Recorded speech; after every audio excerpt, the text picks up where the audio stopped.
Hello' everyone, মই সংগীতা অসমীয়া mini blog চেনেলটোত আপোনালোকক স্বাগতম জনাইছোঁ। আশা কৰিছোঁ সকলো ভালেই আছে। ময়ো ভগৱানৰ কৃপাত ভালে আছোঁ।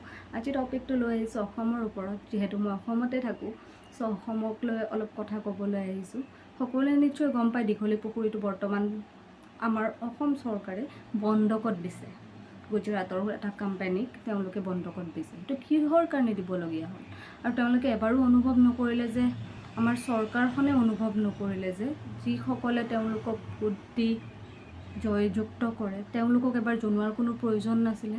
যিহেতু 30 লাখ টকা এটাৰ কাৰণে তেওঁলোকে বন্ধকত দি দিছে। কথাটো ভাবকচোন, সেইখন চৰকাৰে অসমখন যে বিক্ৰী নকৰিব সেইটো কোনোবাত মানে আছে নেকি?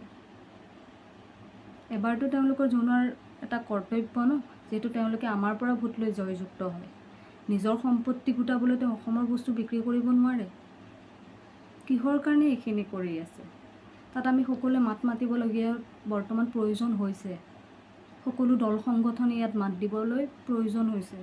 কাৰণ এনেকৈ সৰু সৰুকৈ এটাকৈ বস্তু তেওঁ বিক্ৰী কৰি অসমখন বিক্ৰী কৰি দিব। এতিয়া সকলোৱে মোৰ ঘৰত নিজৰ মাহঁতে এইটো টপিক মাহঁতেও ইমান নাজানে, তথাপিও মাহঁতে এইটো টপিকত কৈ আছে যে অসমখন বিক্ৰী কৰিব তেওঁ। কিহৰ কাৰণে কৰি আছে? মই মোৰ ফালৰ পৰা চৰকাৰক অনুৰোধ জনাইছোঁ যে আপুনি যিখিনি দি আছে 2 লাখ টকীয়া ঘৰ, ৰেচন কাৰ্ড, আপোনাৰ সৰু সৰু আঁচনিবোৰ, সেইবোৰ আমাক নালাগে। আপুনি আমাৰ ৰাজ্যখন বচাওক। এনেকৈ সকলো বস্তু বিক্ৰী কৰিলে অসমখনক এদিন বিক্ৰী কৰি নিদিব। সেইখিনি আপোনাৰ আগত কাটৰ অনুৰোধ জনাইছোঁ।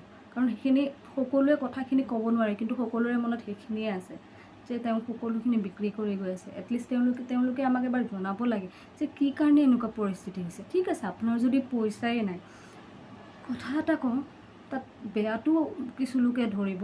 যিখন তেওঁ ৱৰ্ল্ড ৰেকৰ্ড পাতিলে 100 কোটি টকীয়া, সেইখনত 100 কোটি টকা খৰচা কৰিবলগীয়া কোনো প্ৰয়োজন নাছিলে তেওঁৰ, যদি তেওঁৰ হাতত পইচাই নাই। তেওঁ বন্ধকত দি আমাক পইচা দিব নালাগে। আমাৰ অসমৰ ৰাইজে সেইখিনি নিবিচাৰে যে বস্তু বন্ধকত দি আমাক পইচা দিয়ক। তো আমাক সেনেকুৱা একো নালাগে। আপুনি অসমখন ৰক্ষা কৰক, একো বস্তু নিবিচিব। আপোনালৈ কাটৰ অনুৰোধ, মুখ্যমন্ত্ৰীলৈ কাটৰ অনুৰোধ, তেওঁ যাতে আৰু এনেকুৱা দুনাই নকৰে কাম। আপুনি বিক্ৰী কৰিছে, সকলোৱে দুখ পাইছে।